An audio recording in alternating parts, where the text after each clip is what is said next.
Hey everyone, Mah-Dry-Bread here. Pokemon Red with only poison types was a super fun throwback to my start on YouTube. Let's follow that up with a brutal solo run. Today's the day that we figure out would I be able to beat Pokemon Gold with a team of only one Goldeen. So right off the bat, these stats are awful. If we were a physical attacker, then I wouldn't mind this, but in Gen 2, every water move is special. Having only 35 special attack is gonna pretty seriously limit what we can do. It gets worse though. Check out this level up move list. We don't get a single water move until level 38. Waterfall isn't even any good in this game, it's just a weaker version of Surf. It doesn't cause flinches until Gen 4. Really, our whole level up move list is pretty underwhelming. Maybe we'll get to use Peck to counter the grass types, but that's about it. Somehow it gets even worse though. Check out the TM move list. There's really nothing I care about here. No Ice Beam is a pain, and type coverage is basically non-existent. Return is the only thing here that would be strong, and even then, I'm not expecting crazy damage. Like always, I'm writing this script as I go through the challenge, so all this part is being written before I've started. Everyone comment down below and guess if I can win or not. I just straight up think that I can't win this one. The moveset is horrible, and being a physical attacker in a gen where ice and water moves are all special is probably going to mean that we're going to have to be severely overleveled before we do any real damage. Maybe we beat Lance, but no way we're beating Red. Let's explain the rules. In combat, I can only use Goldeen. I'll need other Pokemon to use HM, so I won't be allowed to use any of those Pokemon in battle. No glitches or exploits, no items in battle, only Pokeballs, held items, and items outside of combat are allowed. Also, if you enjoyed this video, be sure to like, subscribe, and ring the bell for more. Let's do this. So right off the bat, I use the Universal Pokemon Randomizer to replace Totodile with Goldeen so that we can do the whole run with it. I picked to replace Totodile so that our rival would have Meganium, probably the hardest for us to fight. I name him Squirtle, like last time. So right away, I fight my way to the Bellsprout Tower to get some levels. I know that sounds crazy, but we have Peck and we're reasonably fast. They're not too hard to take down. I just want to level up a little bit so that we can get through the Flying Gym fine. Then it's only a short walk to the Bug Gym, and that should actually be pretty easy with Peck.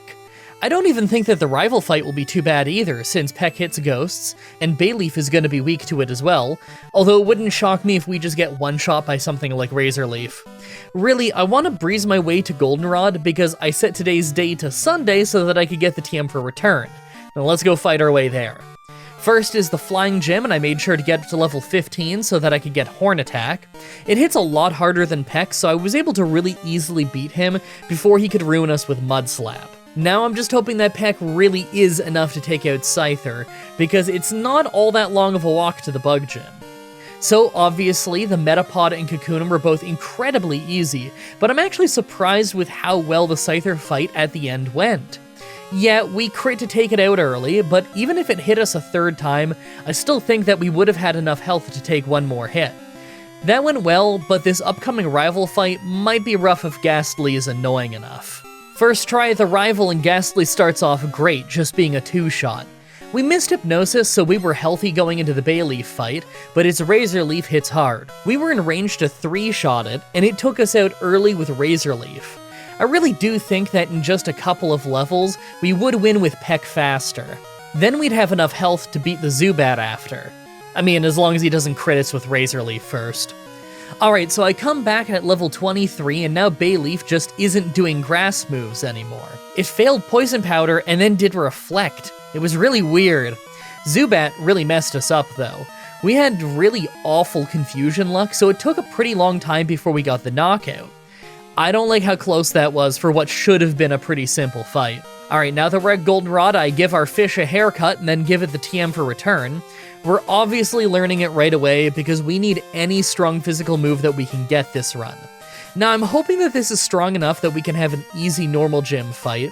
Then we could go get the TM for Surf so that we have a decent move for the Ghost Gym, although I'm not convinced we're ready for that one. I don't think that we're one-shotting his team, and that means that they're gonna get us with stuff like Curse and Hypnosis. I figure that if we have to do a serious grind, it might be around then. So right away, Clefairy just metronomed up a Safeguard. Obviously that didn't do anything, so we just took it out. Miltank went for rollout right away, and I was pretty worried that it was going to build up too fast for us to deal with, but we actually ended up surviving it alright and doing just enough damage to take her out with a little bit of health left. I don't think that we would have won this one without return. Alright, well, I didn't see this coming. I thought that the Ghost Gym might be pretty hard since we don't do much damage to Gengar, and one Curse is all it would take to really mess us up, but they never went for Curse and Hypnosis missed.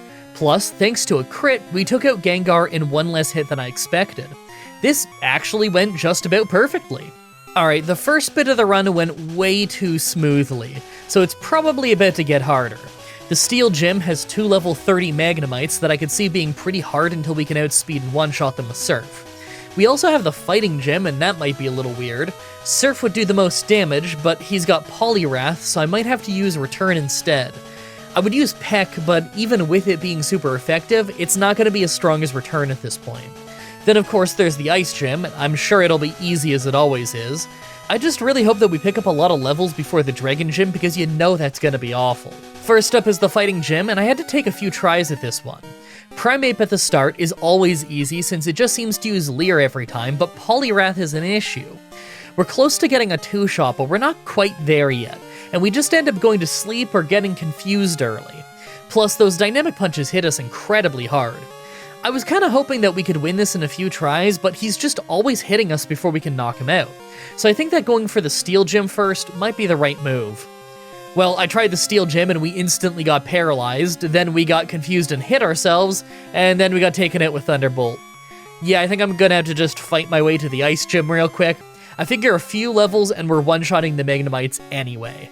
Alright, look, I know the Ice Gym is always easy in Gen 2, but this was shockingly easy. Seal was a one-shot, Dugong was a one-shot thanks to a crit, and Piloswine was a one-shot as well. Price should not be a gym leader. After that was the Steel Gym, but it was literally just a sweep with Surf now that we can one-shot the Magnemites. Obviously, Steelix wasn't gonna stop us. Last for the gyms, here is the Fighting Gym, and things go pretty much the same as before. We get put to sleep early and confused, but thanks to us requiring one less hit to make him faint, and us at least not getting hit by Leer from Primeape, we're able to win. That was still a lot closer than I thought it would be at this level. It's weird how sometimes Chuck is way harder than you would imagine. Last for this little boss rush is our rival, and this fight was crazy. Right away we got confused by Golbat and hit ourselves once, but we still took him out fast, and without taking too much damage. Second was Magnemite, but it's just a one-shot with Surf, and third is Meganium. Thanks to our Flecked, it wasn't a 2-shot, and it got us with a critical Razor Leaf, but somehow, we survived with only 1 health left and finished him off. Haunter was a one-shot with Surf, and last was Sneasel. Normally, it's a dud Pokemon in this game, but thanks to it having Quick Attack, we fainted. It's alright, I'm sure if I just keep trying until we either don't get crit by Razor Leaf or don't hit ourselves in confusion, we're gonna get a win. Alright, next try, we still get crit, but we never got hit by Golbat at the start, so we won pretty easily. Well, I'm on my way to the Dragon Gym now, and I don't have high hopes. The last few fights went well, but I know this isn't gonna be easy. If we can't one-shot the Dragonairs, then we'll probably get paralyzed and lose to the Kingdra by the end. I can't really get any better moves to deal with them than Return, so I'm gonna have to just brute force them. At least I get access to a Pink Bow for more normal power now that I'm finished up with the Radio Tower, but that's only 10% more power in Gen 2, so it's not all that strong. At least the rival fight after the Dragon Gym should be easy, but I think that the entire Elite Four is gonna be a disaster. Well, we get there and nearly one-shot the first Dragonair, but when we didn't, we got paralyzed and were obviously doomed. We got a bit farther into the fight, but being slower than the Dragonair that has Thunderbolt was the end of us. Hey, at least we know that only a few more levels will let us one-shot the Dragonairs, then it's for sure gonna be possible. Okay, well, now that the Dragonairs are a one-shot, we ended up taking no damage the entire gym. Kingdra was a 2-shot and all it used was Smokescreen, so we never got hurt. And the entire final rival fight, we only got hit once and hardly took any damage. Somehow, that was much easier than the previous rival fight. Now that we're at the Elite Four, let's take a look at our stats. Well, the speed is good, but that's about it. I don't hate our attack or defense, although I don't think it's gonna be enough. I'm starting to think that by level 100, we could beat Lance, but not without some good luck. I'm gonna go get the TM for Blizzard. It's unreliable, and our special attack isn't great, but he has some Pokemon that are double weak to ice, so I think that this might still work. Make your final guesses on if we can win this or not. Let's do this. First is Psychic Trainer Will. Okay, well, Will obviously blew it. He just used non-damaging moves the entire fight until the very last Pokemon, where he did some serious damage between Confusion and Psychic, but we still pulled out a win. That was pretty lucky. I actually thought that it would go worse. Second is Poison Trainer Koga. We literally did not get hurt a single time, we just completely destroyed them, and they passed up any chance they had to do damage. What's going on? I thought this was gonna be insanely hard. Maybe I totally misjudged this. Third is Fighting Trainer Bruno. We took one tiny hit at the start of the fight with Dig, and then other than that, we mopped the floor with them. Okay, well, at least I saw this one coming. Most of his team doesn't have great defense either than Onix, and we had water moves for that one. Karen could be hard though. She does have a pretty tanky Pokemon with Sand Attack. That could cause issues. Fourth is Dark Trainer Karen. This was a weird one. So yes, we get hit by Sand Attack right away, so although Umbreon goes down, accuracy is a problem. Second is Vileplume though, so we do great damage, but we get paralyzed, then start going second and missing moves. We eventually take it out, but with so little health left that Gengar can easily finish us off. I think maybe if I just try a handful of times, then Sand Attack will fail, and this might go better, but it's hard to say. Paralysis is pretty brutal. Alright, so literally the next try, and both Sand Attack and Stun Spore fail, but now we still lose because Lick paralyzes us, and we lose to the Fire-type Houndoom at the end, because Paralysis is so brutal. Alright, I think we're gonna have to get a few more levels and keep trying, because we're gonna need those levels for Lance anyway. So I try some more 3 levels later, and we get yet another run where Sand Attack works and Stun Spore fails just because we crit so she never got to use it. We ended up getting to Houndoom in great shape, but because we were cursed, we were still taking a ton of damage while she was healing with a max potion. We won, but it was really close. Now how long do you think we'll be stuck on the champion? Finally, the Pokemon champion Lance. This was insane. So right away we hit return for huge damage on Water Onix, and then he uses Surf of all things, so we hardly got hurt before we took him out. Next is a Dragonite, who we one-shot with Blizzard, and second was another Dragonite, who we also one-shot with Blizzard. This is an amazing start. We missed Blizzard on the third Dragonite, but I guess that one doesn't have Thunder Wave, because it just hit Outrage. It still hit kinda hard, but we took it out with Blizzard. Second from last is Charizard, so we use Surf for a one-shot, and last is Aerodactyl, and we're actually faster than it and knock it out as well. That was an incredibly easy first try at the Pokemon Champion. With that victory, we get into the Hall of Fame and win the run, but you know it's not over yet. Gen 2 has all of Kanto in the post-game, including 8 gym battles and a secret final boss fight with Red. 7 of those 8 gym battles are super easy since they're weaker than the Elite Four, so we're gonna skip ahead to the next real challenge, Blue. I grabbed the leftovers on my way, although I figure that the Pink Bow might be better in some fights. It's hard to say. I'm still just shocked that Johto went so easily at the end because I really didn't think we were gonna get the win. Sometimes I forget just how weak trainer Pokemon can be in Gen 2. Well, with how well that went, I'm confident that I can beat Blue, but Red might still be pretty hard. Still, I could see us maybe winning at level 100. Let's see how things go. Alright, time for Blue. Right away, Pidgeot lost half of its health from return, so it was a 2-shot, and it hardly hurt us. So the leftovers had us at nearly full health as we went into the Executor fight. It was also a 2-shot thanks to a crit, and since he was just charging Solar Beam, we didn't get hit. This is a great start. Alakazam was just a 1-shot with return, and next is Water Onix. He took exactly half of his health and damage, hit a Hyper Beam, we hit him again to drop him to a Sliver, then he full restored. So we hit him twice to take him to a Sliver again, he hit another Hyper Beam, then we take him out. I don't like how much health we lost there.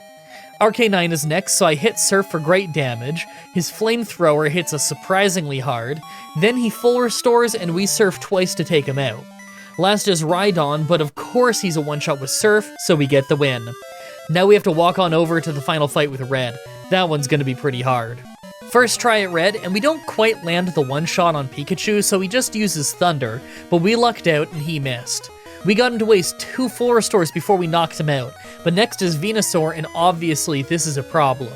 Return came nowhere close to a knockout, so I tried for Horn Drill as a Hail Mary to try and win, but it missed. One Solar Beam took us out from full health. That's alright, I figured it might go this way. Let's just get a few levels so that Pikachu is a reliable one-shot, then we can take more tries at Venusaur. So I get up to level 80 and Pikachu isn't always a one-shot, but this time it was after just a couple of full restores, so at least the Venusaur went better. I don't know if that Blizzard needed to crit or not, but it feels good to get farther into the fight. Espeon of course survives a return and hits Psychic for insane damage before we could take it out on the follow-up. If it wasn't for a good damage range though, I think Espeon could have been a 3-shot. Snorlax is next, and I knew it would be too tanky, so I went for Horn Drill, and actually hit right away taking it out! Second from last is Blastoise, and I tried for Return, but it hardly did anything. I went for Horn Drill after, but it missed, and he crit us, so we went down. Man, I should have used Horn Drill in the first place. I'll get a few more levels just to make sure that Espeon is consistent, then try some more. The less random the rest of the fight is, the more chances I'm gonna have to use Horn Drill before I faint. Wow, so even at level 85, it doesn't matter if I use Return and Blizzard, 2 Returns, or 2 Blizzards. We leave him with a Sliver and faint every time. I guess I really did need that crit. Fine, I'll get to level 90, that's gotta be enough. So after 4 straight tries where I missed at least 1 Blizzard, we had this one where we hit our Return and Blizzard, and it still wasn't enough for a 2-shot, so we got taken out in 1 hit. I swear it looks like we're doing the exact same damage as almost 10 levels earlier. This is awful. Alright, so after a try where 2 returns left it with a Sliver, I tried to return into Blizzard again, and it worked this time. Don't know if that was a damage range or if it was just the moves. For Espeon, I just used Return twice to take it out while it was using Reflect, then we hit Horn Drill and Snorlax again to take it out like last time. Blastoise hit us with a weak Surf as we missed Horn Drill, but the next one hit it. Last was Charizard, but it hardly hit us with Flamethrower, and our Surfs did great damage. We finally got a win! Well, that didn't go at all how I expected. Some chunks of the run were a lot easier than I thought they would be, and the Elite Four was for sure shockingly easy. But the red fight at the end was close. It's not often that I have to rely on one-hit KO moves like that, but I guess that's part of what makes this challenge run unique.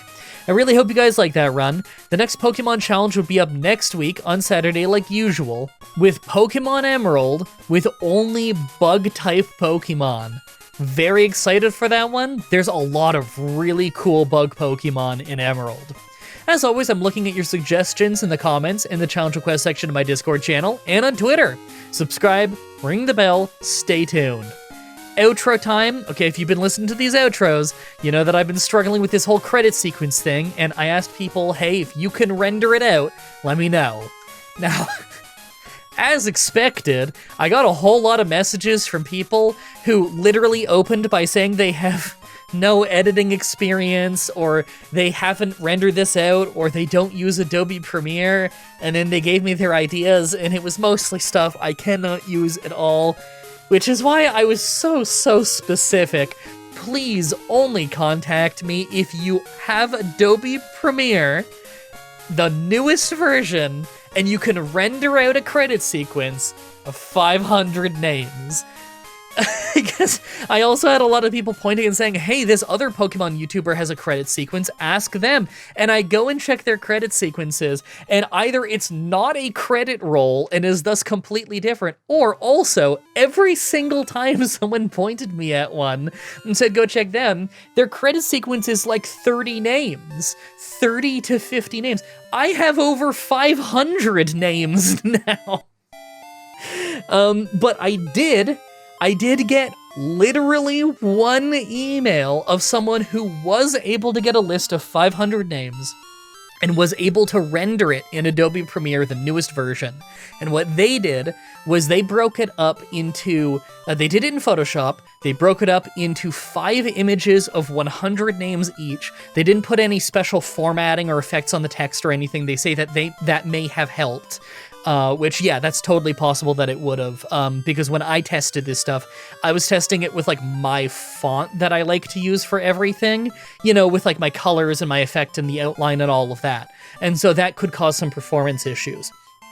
So I'm gonna try it plain text, see if that does anything. And they let me know the exact settings and dimensions that they did on Photoshop that got it to work for them. Now, just because it worked for them doesn't necessarily mean it's gonna work for me, but I definitely wanna give that a try. So if you see credits right now on screen, that probably means that it worked. It might be a little bit janky because it's my first time doing it in this very strange method, but man, if it works, it works, and I'm just gonna be happy that it worked. Because if I have to do this solution on a weekly basis, bummer, but it probably doesn't take me super long. Whereas a lot of other people were literally just messaging me and saying, use this other editing software and render it the credits and that, and it's like, you want me to every single week have a different editing software that I go into just to make the credit sequence and import it into their thing. This is gonna delay the making of the videos, you know? And I think that the people who are donating probably don't want the videos delayed at the cost of having the credit sequence. So I still wanna find a solution to the credit sequence that isn't delaying the videos. No matter what, I gotta get that credit sequence working, so I've gotta find the least intrusive, easiest way to do it that is not gonna eat up a bunch of time every single week, and not gonna mean that you see the videos later. Now, that said, that whole credits thing aside, because for all I know, I got the credits working and you don't care about anything I'm saying, because hey look, the credits worked. I guess the other big thing going on is I am recording this voiceover on the 30th of August. You are hearing this video either probably the same day, if I get this edited and you're on the early access thing on the YouTube memberships or on the Patreon, or you're seeing this like mid-September. If you're seeing this mid-September, then ooh, we're like halfway through month 2 of the big streamathon, fundraising to help keep the business going. Thank you so much, everybody, for all the help with that, by the way, because you guys have been unbelievably generous, like significantly more than I thought. It's just been very nice hearing all your messages about how much my show has meant to you guys, which is really important to me because my show obviously means a lot to me too. I'm really proud of what I do. I'm really proud of my show. I'm really proud of what I built. And I'm really proud that I can take care of the people in my life with this show. And although YouTube changes have made that much more difficult than it used to be, I really do appreciate that as an entertainer, you guys respect me enough and value me enough that you do want to chip in a little bit of money and help fundraise so that I can keep doing what I do. If I lived in another country that was cheaper than Canada, then this wouldn't be a problem, and I wouldn't have to rely on fundraising to keep everything hunky-dory, because I do make some decent money, but unfortunately, you need more than decent money to live in Canada nowadays, and it's not like I chose to be here, this is where I was born, so, you know, I'm stuck here for the time being. Okay, it's 6 p.m., I have not eaten breakfast. I have only been awake for 2 hours because this is what happens. This is what happens, man, when I'm completely overworked because I have a million things to do between Haven and Hearth and Pokemon challenges and streams and everything, is I have to stay up late every single night to get work done, and so I slowly become nocturnal. Well, I'm nocturnal now, and my window's open, and I can smell someone barbecuing what must be their dinner, and I haven't even had breakfast yet. And dude, I'm so hungry. So I'm gonna go figure out some breakfast, and then I'm gonna get back to editing this video so that you guys can see it on time. Thank you everybody so much for watching, and until next time, have a nice day.